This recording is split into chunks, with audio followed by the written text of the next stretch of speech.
recording.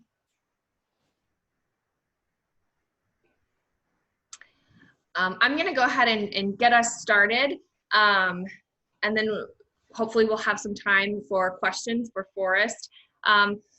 Forrest is a PhD candidate in the Department of Geography. He also works on research teams with the Bird Polar Research Center. He was also one of this past year's Tinker Fellows, who we funded to do field work in Peru. One of the reasons that we're really excited to have Forrest join us today is because we're hoping to use some of these virtual coffee hours to start exploring some of what our students and faculty are doing across campus. And the Bird Polar Research Center was a really great place to start. So thank you, Forrest, for your willingness to jump on and present your research. I'm going to turn it over to you so you can share your screen, and then we'll have plenty of time at the end if anyone has questions for him.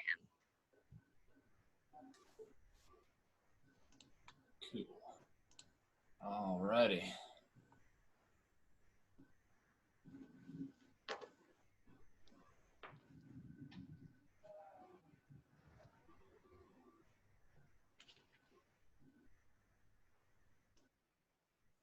See. All right, so looks good. Okay, cool. Well, first of all, yeah, thank you for the opportunity to chat. This is a great thing and a cool opportunity. I hope that I will get through this quickly, and then we'll have lots of time for discussion and Q&A and whatnot. So I tried to make this presentation a little graphics heavy so that if there's any questions, we can come back and talk about it. So as Megan said, my name is Forrest. I'm in Department of Geography and also at the Bird Polar and Climate Research Center. And I'm going to talk about some of my research and then some of the research that's being done in the labs at Bird Polar as well. So first thing is just sort of getting oriented as to like where we are, what we're doing, what we're interested in.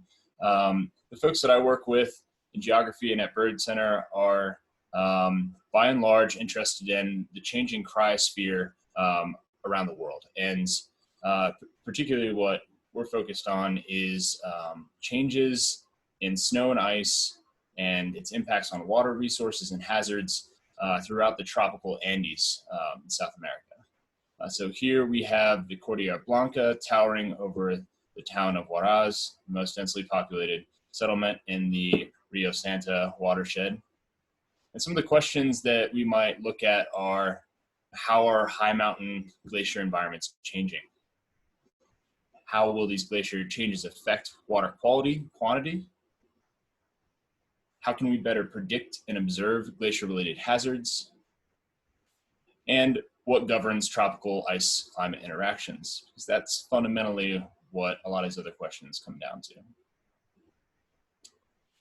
So the Cordillera Blanca is home to about 90% of the world's remaining tropical ice, and also the highest mountain in the tropics. This is Nevada Huascarán, quite high, as you see, and here's our approximate location. Huascarán is notorious for many things, but one of the more unfortunate events was in 1970. This was the site of the largest mass movement, landslide, avalanche, whatever you want to call it, in the Earth's history. During this event, ice and rock debris came tumbling down, as you see here, completely wiping the town of Yungay off the map. You see right here, this is a cemetery park, now a monument, this guy here.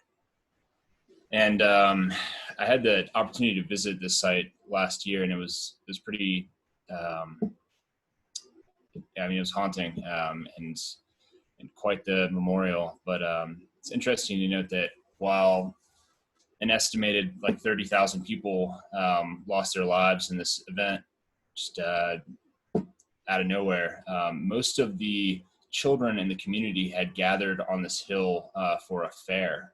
And so almost none of the youth in the village perished. That occurred right over here. And here's Huascarán. This is the rest of the mountain range, and you know, things are changing quickly here, and so it's important to sort of monitor what is happening, the rates of change, how it's affecting stream levels, water quality, availability, hazard rates. There are many factors that sort of come together here as we explore the effect of climate change on not just these physical systems, but also their interconnected human dimensions as well. And so some of the questions that we look at, I summarized some of the big ones, but specifically related to figuring out what the impacts will be from a human perspective. These might include trying to figure out how much ice there is up there, monitoring the changes in area and volume, trying to figure out what it is actually that is causing these changes, trying to understand patterns of change in the past to inform the present, and figure out what will happen in the future, and then evaluate the impacts.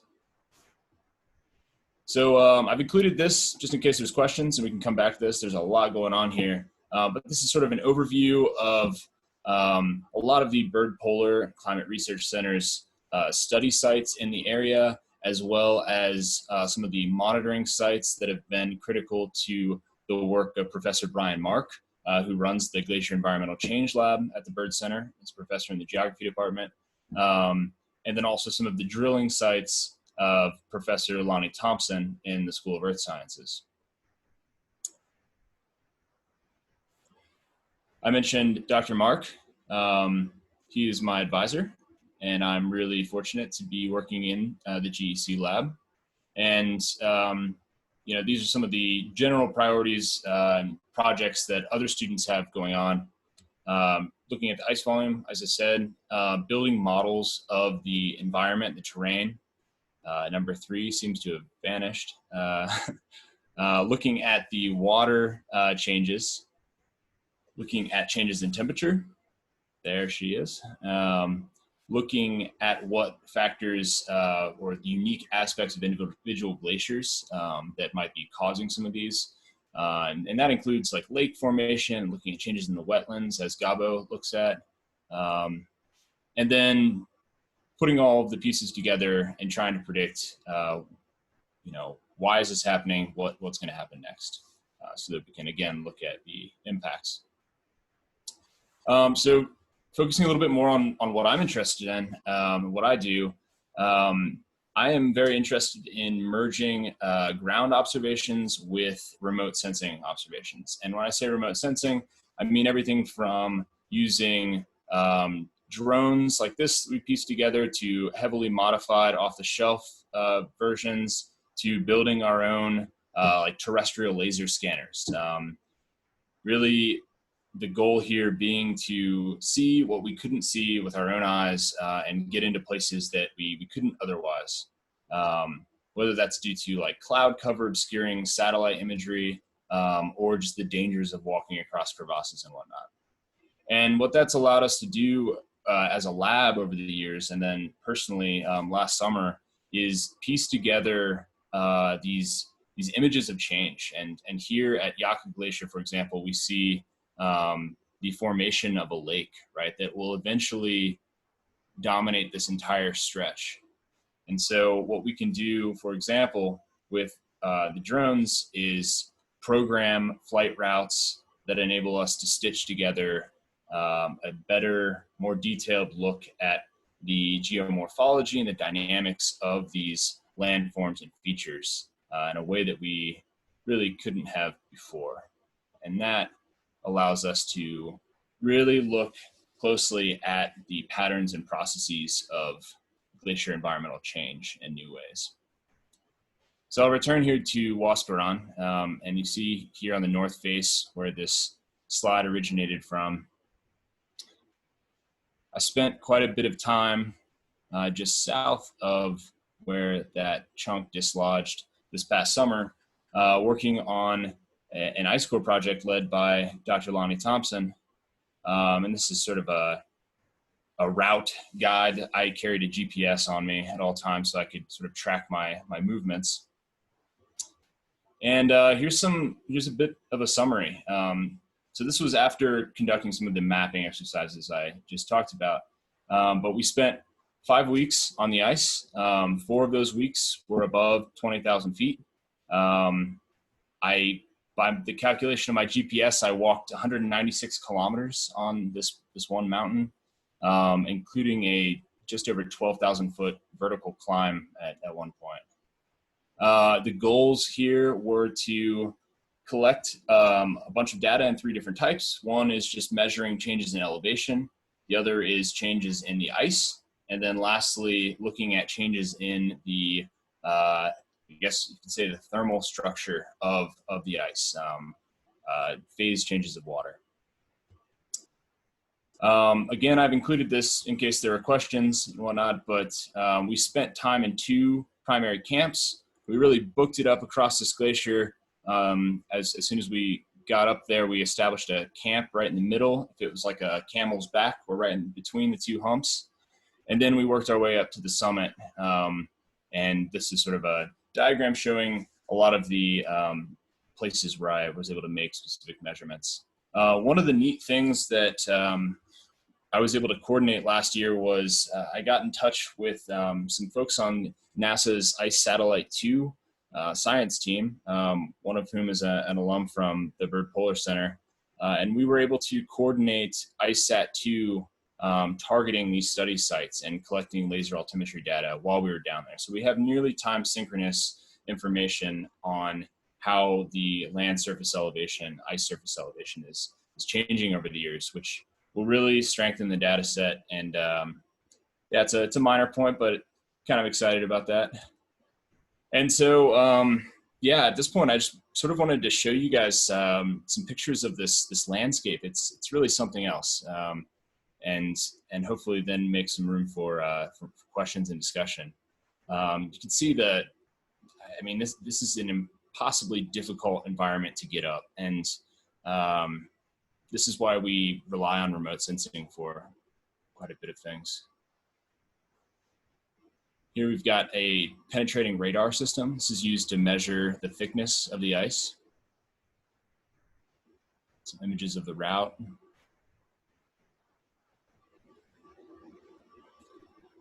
This is a good image for getting a sense of scale. So that's me there on the left. Getting gear up and down these vertical walls was pretty intense. We had a very elaborate pulley system set up in a number of places.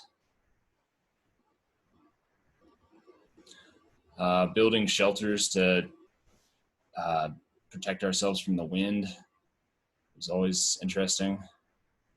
This is a snow pit for looking at the chemistry of the snow, testing density, looking for black carbon deposits, and measuring the temperature of the snowpack. The drill site. Ice core storage. We drilled 4 cores, 2 in the col, 2 at the summit. In the col, they were about 168 meters deep, and at the summit, it was about 70 meters deep.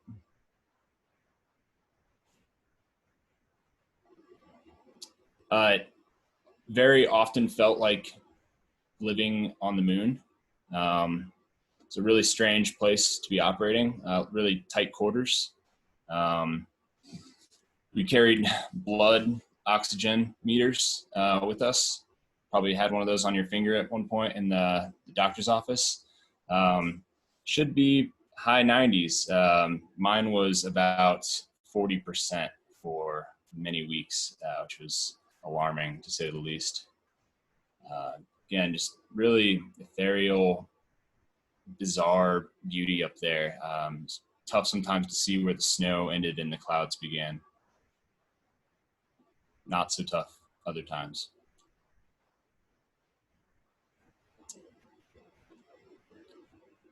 This is camp on the summit. And looking down, this is halfway up the summit, looking down at the call camp, and this is Tent City, and this is the drill site, summit drill site.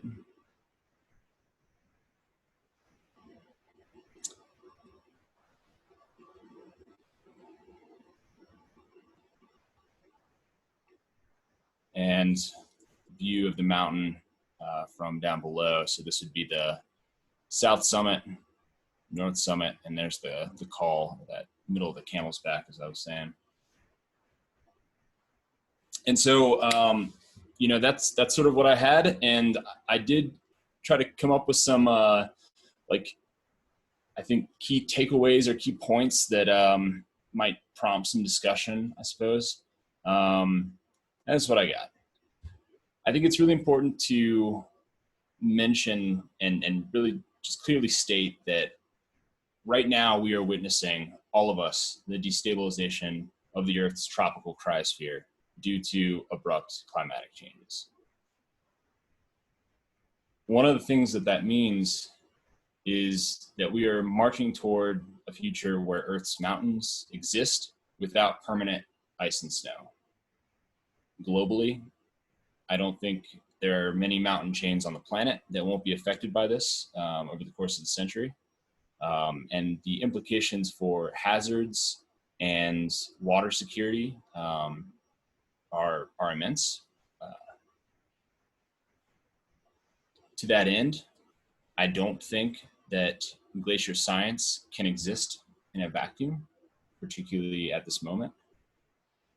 And in my opinion, what that means is that partnerships across academic, social, and cultural backgrounds are increasingly important to contextualizing what we learn as scientists, and together helping to inform stakeholder decisions. And really, the key goal here is building a more resilient future on the front lines of climate change. And I know that's something that CLAS understands and is all about. And so with that, got a lot of people to thank, but first and foremost, OSU Center for Latin American Studies, the Geography Department, the Bird Center, Innovation Studio.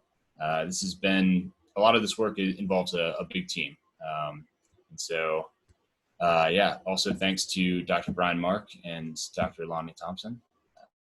And with that, I am eager to answer any questions and or start the discussion. Thanks so much, Forrest. That was really, really incredible. If anyone has questions for Forrest or any discussion topics, feel free to unmute yourself and ask them. You can also post your questions in the group chat and either Forrest or I can field those.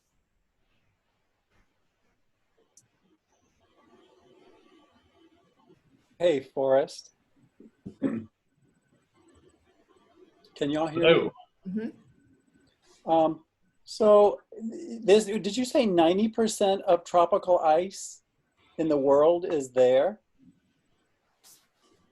Yeah, and even more than that is found in Peru. So Peru is really, I mean, I don't have an exact number off the top of my head because the situation's changing quickly, but the last I checked, about 4 or 5 years ago, Peru had about 98% of the world's tropical ice, and the vast majority of that was in this one mountain range, yes. So where else was there tropical ice? Somewhere besides South America, was there some in Africa? Yeah, absolutely. Kilimanjaro had some pretty extensive ice features, and then also New Guinea as well, Southeast Asia, both of which are sites that have been drilled by Dr. Lonnie Thompson's team. Okay, I guess one of the reasons that it strikes us all, certainly it strikes me, as when I first hear that, I think, wow, how is it that South America has that honor of having so much more tropical ice? But a lot of it must have to do with the fact that we seem to forget how much of the Earth's land surface is far above the equator, I guess, in part, right? So there's just so much more of South America in the tropics than there is of other continents that have huge mountain ranges. Is that part of it? Or is there something about the Andes that actually makes them more suitable to ice than other mountain ranges? Or is it the fact that most other mountain ranges aren't in the tropics? Well, that's a great question. And I should also say that I would be remiss if I didn't also mention that Venezuela and Ecuador also have quite a few glaciers, and Bolivia as well. I mean, that they do exist elsewhere. It's just in terms of volume, Peru really stands out. But I think that's a really excellent question, and that's something that I am extremely interested in, and that really hits at the heart of thinking spatially, thinking on longer timescales about glacier-climate interaction. And I guess if I were to sort of quickly summarize there, we are still learning a lot. We have a lot of learning to do, particularly with regards to how the oceans interact with the atmosphere and how those affect land masses, ice masses. I would say that if we look at the three sites that I named, the island chains of New Guinea, Kilimanjaro, Africa, and this range in Peru, there are three things that really stick out to me as being different. One is that the islands are naturally going to be affected by a more maritime climate, even if they are a little bit closer to the equator. So in those cases, you have more potential for melt. You also potentially have a bit more snowfall. Historically, those have balanced each other out. That's just not happening right now, and that could be due to changing monsoon patterns. But that's something you'd have to ask the ice core team over there, because that's what they're looking at is with the ice cores, is long-term changes in climate. In Africa, you've got a way more continental climate, but you're also more impacted by like dust deposits and like ultra dry conditions, less accumulation.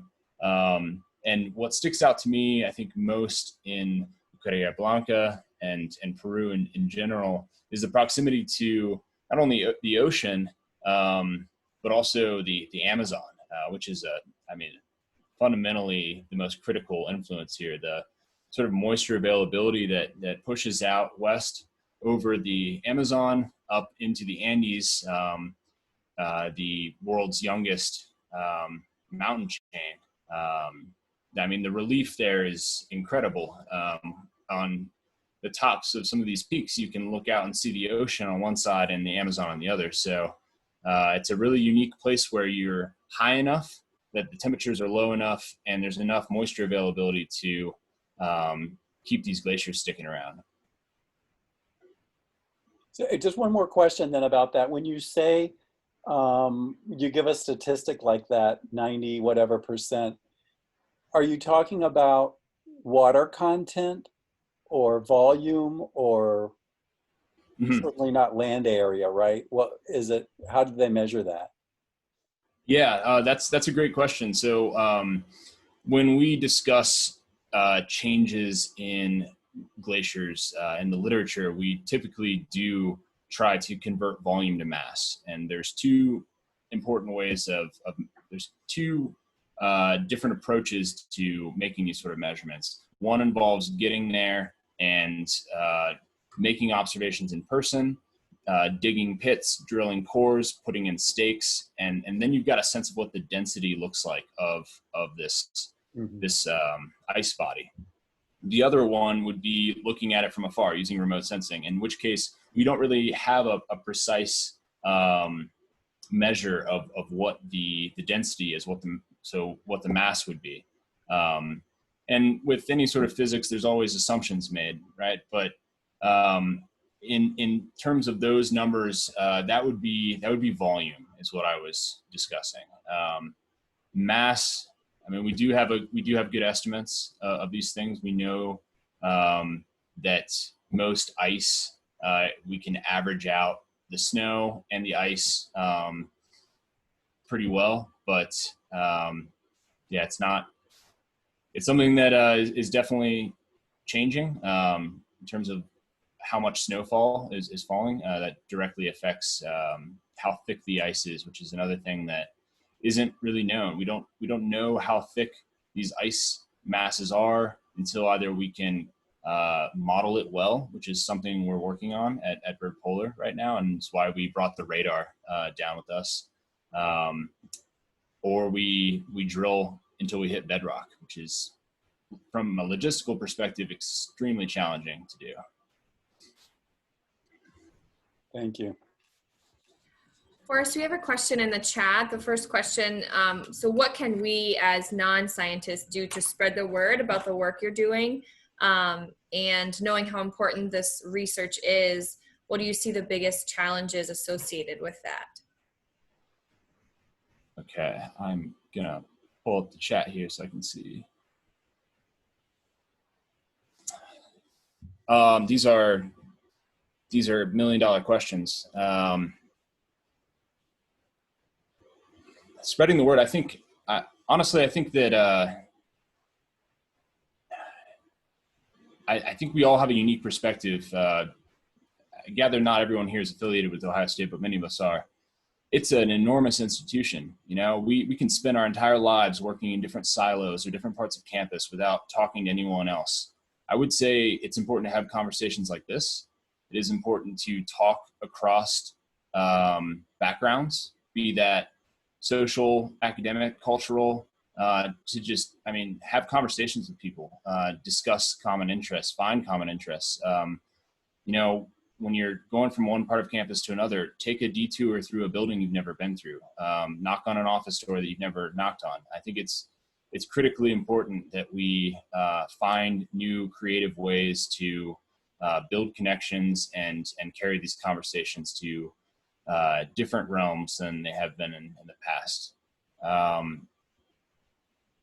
Challenges, there are a lot of challenges. I think that I've heard a few jokes about how anybody who studies mountain ice or snow is sort of being melted out of a job right now. So there's that. I'm not exactly a ray of sunshine at the Thanksgiving dinner table. I can also tell you that. So that's kind of an unfortunate aspect of a lot of this. It doesn't make for the most fun discussion or uplifting proposal sometimes. But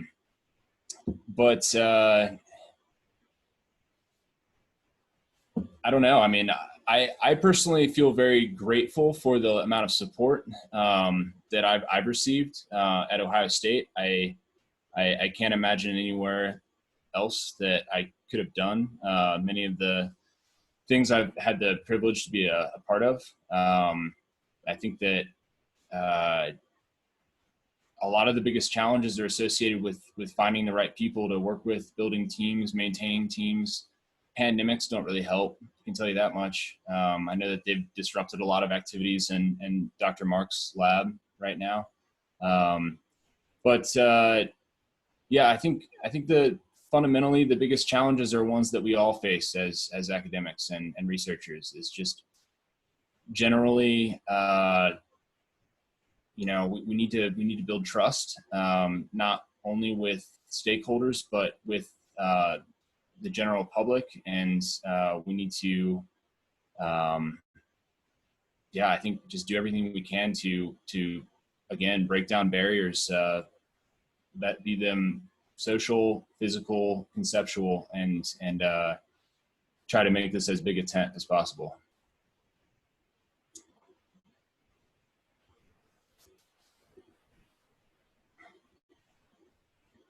So we have another question. Can you talk a little bit about your Peruvian counterparts, if there's strong local support and funding, and particularly what preparation that you might be doing to prepare for your expeditions in terms of cultural awareness?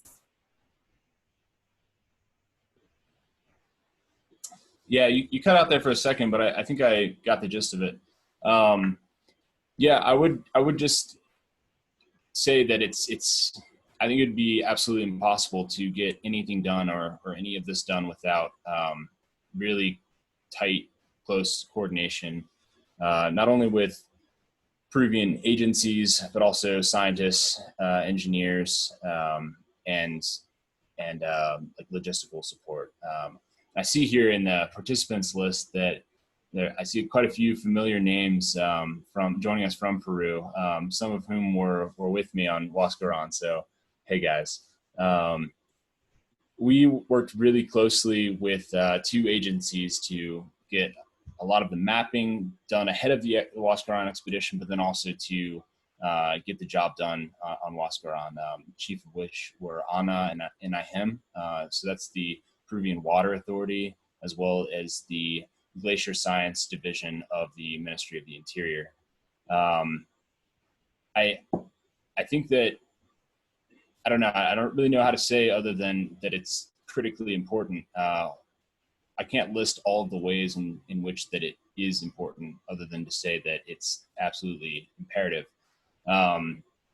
I study glaciers, and that's what I spend a lot of time focusing on and reading about. That's not to say that there aren't many other factors that are critically important here, but I'm grateful to have been surrounded by colleagues and partners who are knowledgeable about the many ways in which these human and physical systems are interconnected.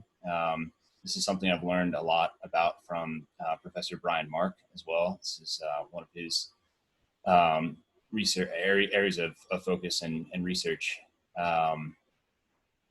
And I think that there were two parts to that question. I can't remember what the second one was. If anybody can help me out with that.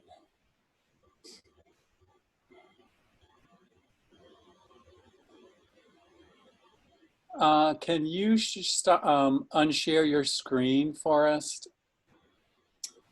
Yeah. I think that would allow us to go back, and I can't see the chat. Okay, ahora sí.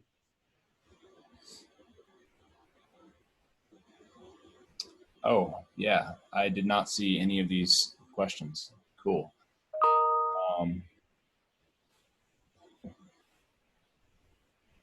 First, I have a question for you. Let me see, I can put my camera back there so you can actually see a face.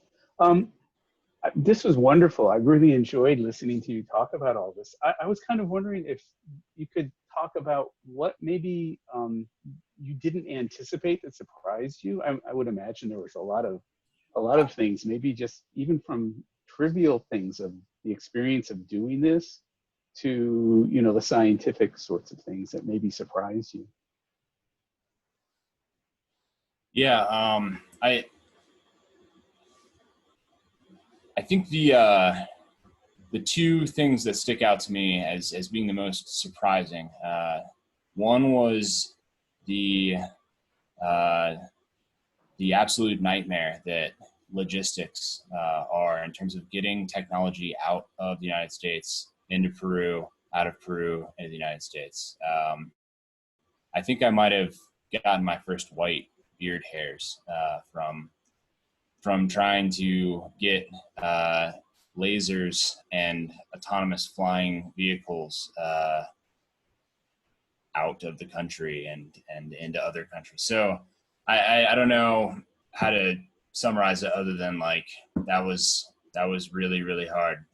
And I probably spent 2 months where majority of every week was strictly focused on trying to make sure that happened. Didn't fail. So yeah, that was really something. The other thing is I've worked in a lot of strange environments, difficult environments, but nothing can really prepare you for trying to operate based off of a plan, execute a plan to test, hypotheses, to collect specific points of data, when you're at this sort of altitude. It was hard enough to like be able to use a spoon, you know, like it's extremely difficult to make notes. It's very difficult for me to be able to read my notes from my field logs and try to put myself in those shoes and think back to what was I talking about here? Like, how do I decipher what I was reading? Because with the lack of oxygen, it just, every action took, 5 to 10 times longer than it should have otherwise. And so looking back, I thought I had a really good plan for collecting a lot of the measures and things that I wanted to do, but the struggles involved and just being mentally coherent for such a long period of time was definitely the most surprising thing for me, I would say, hands down. So thanks, I appreciate it.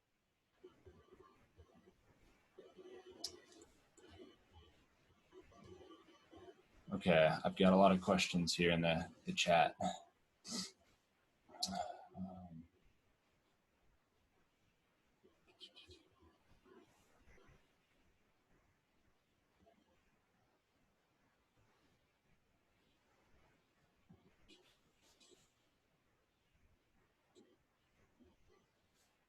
So,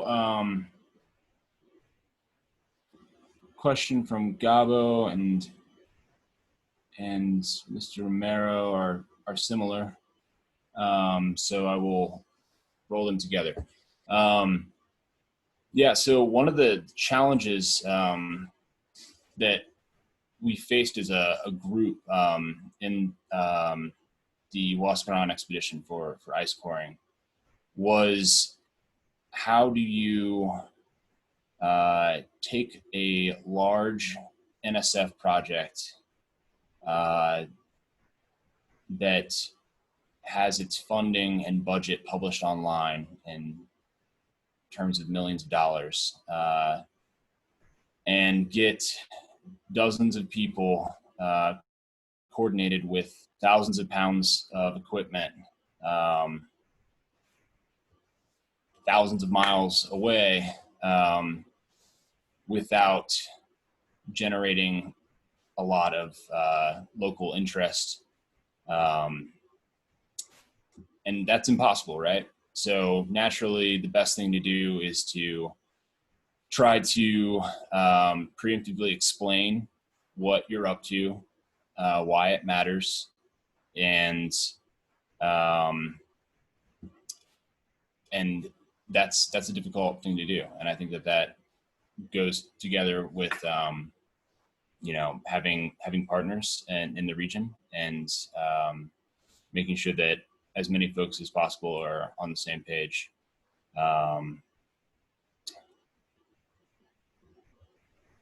Let's see here.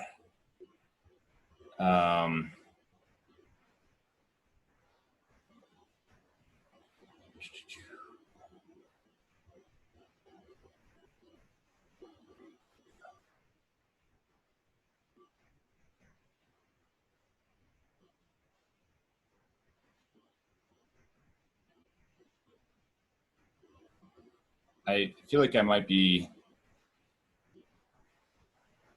everyone can hear me, right? Okay, good.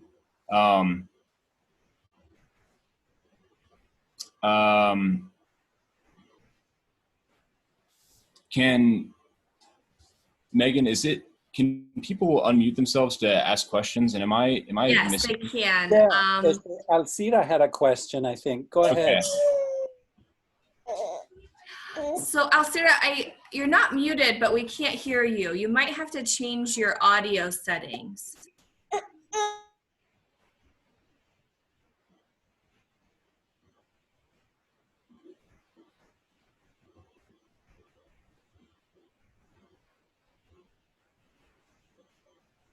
Okay, well, in the meantime, I will keep flipping through these. Yeah, apologies, Gabo. sort of got sidetracked there. But yeah, regarding high altitude sickness, I don't know. I mean, I did not feel high altitude sickness, and I don't think that anybody understands how, when, or why that strikes, you know. So I was scared that I might get it because I had been high before and not experienced things, but it changes over the years. And so that was definitely one of my biggest concerns going into this, was that I would, not die of a heart attack in my sleep. So that didn't happen.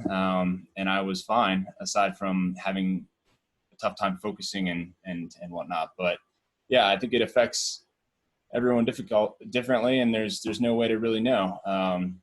So I guess I got lucky. I don't know. Did Ohio State make you sign a paper saying it wasn't their fault if you died of a heart attack in your sleep? No.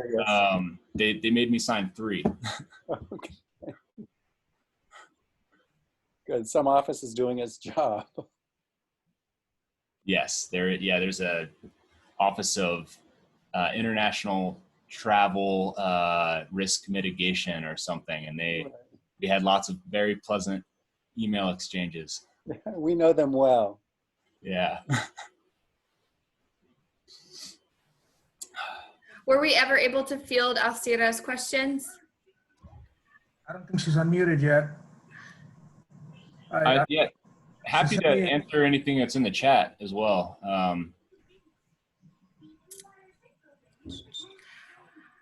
Alberto, have we answered your question yet? Sorry, I had to step away for a minute. Aha.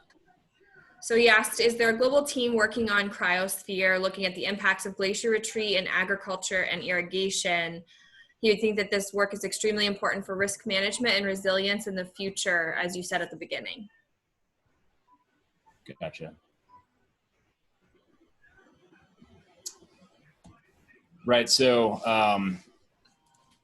globally, the effects of a changing cryosphere are going to have different impacts in different regions, different peoples, and I think that there are a number of teams working on this. If we're talking about an international group of individuals, there are indeed a number of different associations, international associations of cryosphere researchers that are active. There is also key chapters in, say, like the IPCC report that looks at like societal risk and vulnerabilities, and they have special sections on mountainous areas where we would find these sort of cryosphere features. There have been a number of like atlases of water risk developed for different parts of the Andes Mountains that have been quite interesting. And there's a number of different mountain change specific research collectives around the world that I'm aware of, many of which Dr. Brian Mark participates in. And so I would say definitely check out some of the work that he does. You find that he's engaged in a lot of these groups. For example, the like Mountain Research Initiative, and then there's, I'm gonna look up an acronym here because don't want to get this wrong. International Association of Cryosphere Scientists is definitely they've got some great resources as well. And then specific to the Andes, I know Brian Mark's group has done quite a bit of work with researchers from McGill as well as some other universities in the United States. Together, they have formed the Trans-Andean Research Network, which all of this can be all these resources and information can be found at the Bird Polar website, bird.osu.edu.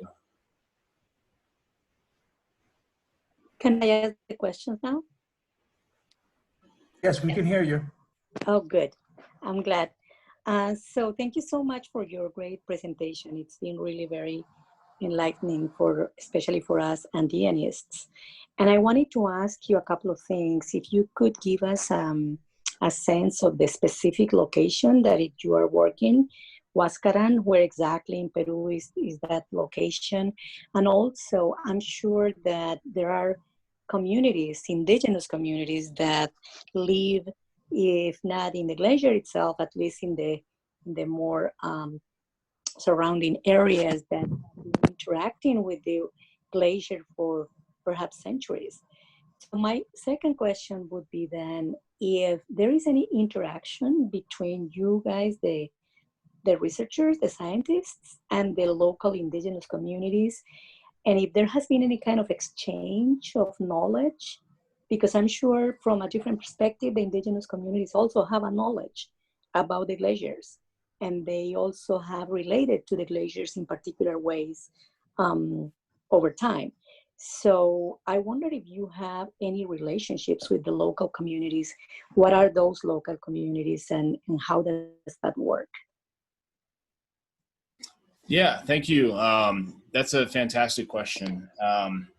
So I think there were three questions in there. One being, Yes. where is the site of research, and then what connections we have with local communities, and then how might local expert knowledge inform our scientific understanding. And these are fantastic questions. I will just first start by saying that I am by no means a leader of this expedition. So a lot of the decisions that were made were above my pay grade. And that goes with connections made as well. But I will say that I think that one of the things I learned working at the Bird Polar Research Center is, just how important local expert knowledge can be, and often is. I think that if you do check out the Bird website, which I certainly encourage everyone to do, and you look at the ice core paleoclimatology group's particular part of the website, you'll find a couple interesting resources that I think highlight this. The first is that I can't think of an instance, and last year in Peru is certainly no exception. I can't think of any instance in which any of Dr. Thompson's ice core expeditions did not first meet with as many of as many local leaders as possible ahead of time, and that's either from a permissions perspective, but even more so to gather traditional insights into the history of water in its different phases, be it ice or snow or like liquid running water. These are critical aspects of understanding and situating the knowledge that we gain from observations along a longer timeline. And as you say, like, people have been in this area for far longer than anybody of European descent even knew that glaciers existed, beyond the higher latitudes. So I think that is a critical aspect of this, and it's a critical component of understanding what abrupt glacier change really means. Like, if we look at changes in length of a glacier as an indicator of how temperatures have changed, or if we look at changes in water discharge or irrigation practices, or potentially looking back into how different groups of people moved as a result of water scarcity or abundance, and how that swayed the balance of power throughout the Andes for millennia. I think that these are all very critical steps toward a more holistic understanding of how not only the environment changes, but also how we change as a function of those changes, and the sort of interconnected cause and effect response mechanisms that we see there. So I think that there's something to be learned from every interaction, and I would certainly consider those to be, extremely informative and critical. Definitely check out the Bird Polar website, because there are a number of videos related to some of these meetings, and additional resources on how local expert knowledge has been integrated alongside some of the ice core records in different places. And in Peru and Bolivia, I think are some of the best examples. As far as where the site is, if I can share my screen, I will see if, yes.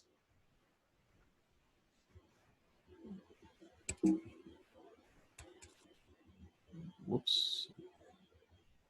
All right, I'm gonna try that again.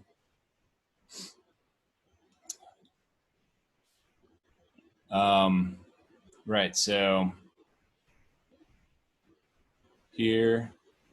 Central Peru. Yeah, Central Peru. Is it like close to Ancash? Yeah, absolutely. It's within the state of Ancash. Okay. And we're, so just southeast of Trujillo. Here is a map, if this is useful. Okay. So, and I see. Yeah, if Juarez is here, in this map, it'd be about here. And so Huascaran is north of that.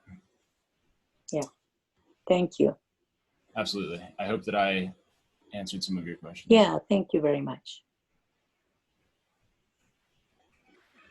I put the Bird Polar Research Center's website in the chat. That's what Forrest was mentioning, if anyone wants to take a look at that as a resource. Does anybody else have any other questions for Forrest, or any questions we might have missed in the chat?